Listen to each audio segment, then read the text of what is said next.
তো বন্ধুরা জোড়া সেঞ্চুরি করেও দিনের শেষে হেরে গেল ভারত। হ্যাঁ, বিশাল বড় এক রানের পাহাড় ভারতীয় ব্যাটসম্যানরা সাউথ আফ্রিকার বিপক্ষে দাঁড় করায়, কিন্তু কোনো লাভ হলো না আর কি। ভারতীয় বলাররা সেটা ডিফেন্ড করতে পারলো না।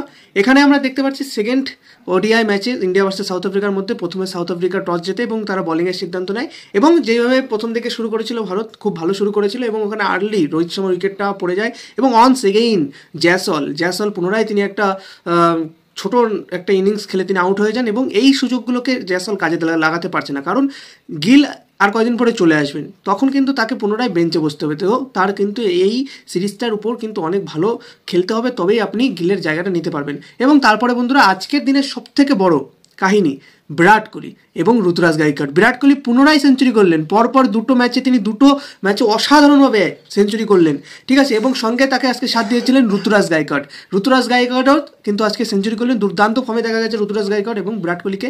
এবং তারপরে কিন্তু ওখানে আমাদের KL রাহুল খুব ভালো একটা ইনিংস খেলেছেন। গত ম্যাচে যেভাবে তিনি একটা ভালো ইনিংস খেলেছিলেন, আজকেও তিনি 60-এর উপরে একটা ভালো ইনিংস খেলেন এবং রবীন্দ্র জাদেজা তারপরে একটা ক্যামিও খেলেন, এবং এইভাবে কিন্তু ভারতীয় টিম একটা বিশাল বড় একটা স্কোর দাঁড় করায় সাউথ আফ্রিকার বিপক্ষে, সেটা হচ্ছে 358। কিন্তু যখন সাউথ আফ্রিকা এটা চেস করতে আসে তখন কিন্তু সাউথ আফ্রিকা প্রথম দিকে কুইন্টন ডিককের উইকেটটা পড়ে যায়, যেটা আর্শদীপ সিং নেন এবং খুব ভালো শুরু হয়েছিল, কিন্তু সেটা ধরে রাখতে পারেনি, কারণ উপর থেকে অ্যাডান মাকরাম ওখানে একটা সেঞ্চুরি লাগিয়ে দিয়েছেন। 110 রানে একটা দুর্ধর্ষ ইনিংস তিনি খেলেছেন এবং সেই সঙ্গে ডিয়াল ব্রেভিস মিডিল অর্ডারে অসাধারণভাবে খেলেছেন। দুর্দান্ত ছয়গুলো তিনি যে হিটিং করেছেন, মানে অতুলনীয় হিটিং করেছেন তিনি। এবং তারপরে হচ্ছে করবিন বস লাস্টে ভালো খেলেছেন এবং কোনো যে ব্রিট কেস ওখানে ভালো খেলেছেন বন্ধুরা। গত ম্যাচে তিনি যেভাবে খেলেছেন আজকেও তিনি দুর্দান্তভাবে কিন্তু এখানে তার হাফ সেঞ্চুরি কমপ্লিট করেছেন। এবং ভারতের বন্ধুরা বোলিং লাইন আপে আমি বলবো হর্ষিত রানা গত ম্যাচে ভালো খেলেছিলেন, কিন্তু আজকে তিনি 10 ওভারে 70 রান খেয়ে গেছেন।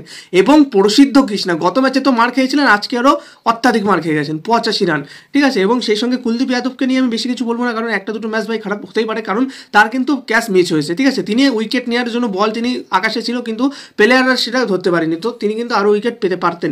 তো সেখানে কিন্তু ওখানে কুলদীপ যাদবকে আমি বেশি দোষ দিচ্ছি না, কারণ গত ম্যাচে তিনি 4 উইকেট নিয়েছেন, একটা দুটো ম্যাচ খারাপ হতে পারে, কিন্তু আমি প্রসিদ্ধ কৃষ্ণাকে স্পেশালিভাবে বলতে চাই, তিনি যদি এইভাবে খেলেন তাহলে কিন্তু হবে না।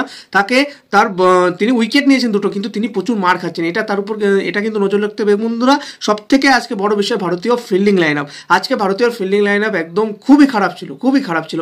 এখানে রবীন্দ্র জাদেজা বন্ধুরা 2-4 মিস করেন, যেই রবীন্দ্র জাদেজাকে গান ফিল্ডার বলা হয়, হয়তো তিনি আজকে তেমনভাবে করতে পারেনি, তাছাড়া তার পা প্রচুরবার আজকে কিন্তু পিছলে গেছে, ওটা কিন্তু আমাদের দেখতে হবে। একটা দুটো ম্যাচ ভাই রবীন্দ্র জাদেজার হতে পারে, কিন্তু অন্যান্য ফিল্ডারও তেমন ভালো ওখানে করেননি।